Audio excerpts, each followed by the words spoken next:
Most dog owners try to control ticks because they're trying to protect their dog, and that intention is right. Caring about ticks doesn't mean you're overreacting. It means you're paying attention. But here's the part that surprises people.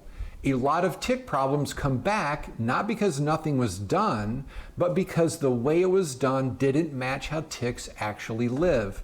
And in some cases, that approach can increase exposure for dogs, even though everyone had good intentions.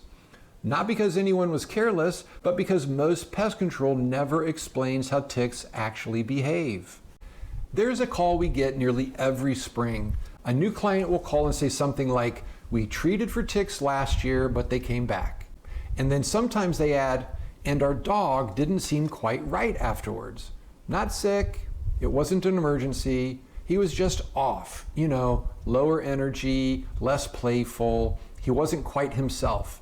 And then they almost always add, "But the company told us it was pet safe." And that's where the misunderstanding usually starts. Most broad tick treatments focus on coverage, but coverage isn't the same as control. And with ticks, that difference matters. Ticks don't live evenly across a yard. They concentrate in specific places. Cool areas, shaded areas, protected areas, places that hold moisture. In simple terms, the edges, transition zones, where lawn meets woods, where mulch meets grass, along fence lines, along paths that dogs use every day. When the entire yard is treated evenly, you end up placing product in areas ticks rarely use, and often under-addressing the areas that matter most. So exposure goes up, results don't improve, and the conditions that support ticks remain. More product doesn't automatically mean more protection.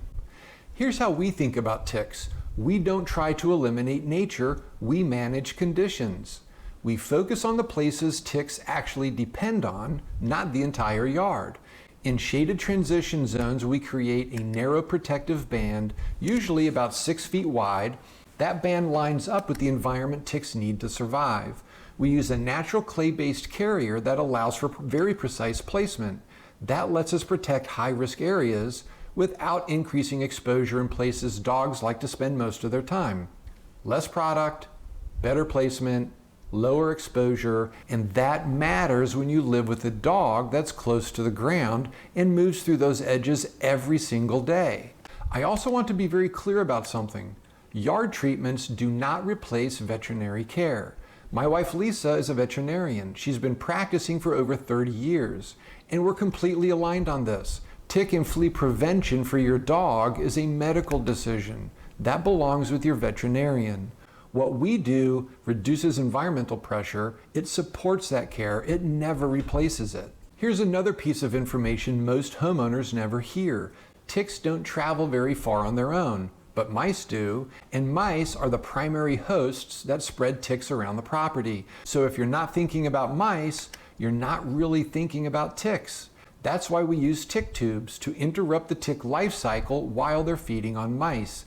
And it's why winter rodent control matters so much. Fewer mice in the winter often mean fewer ticks in the spring. There's another reason we avoid treating everything. When you apply product everywhere, you're not just affecting ticks. You're affecting pollinators. You're affecting beneficial insects and amphibians like tree frogs that live in the same shaded zones. We want bees where bees belong. We want frogs where they belong. We just don't want ticks on the dog or in the house. That's why precision matters. When we think about mice, we're thinking about ticks. When we think about ticks, we're thinking about dogs. When we think about dogs, we're thinking about the health of the entire home. That's not accidental, that's a system. Dog homes don't need more treatments everywhere, they need better thinking. Thinking that protects your dog, your home, and the environment around it. If you're in Northern Virginia or Southern Maryland and want help understanding where tick pressure is really coming from on your property, especially with the dog in the home, we're always happy to talk it through. I'm Gene, thanks for watching, and I'll see you next time.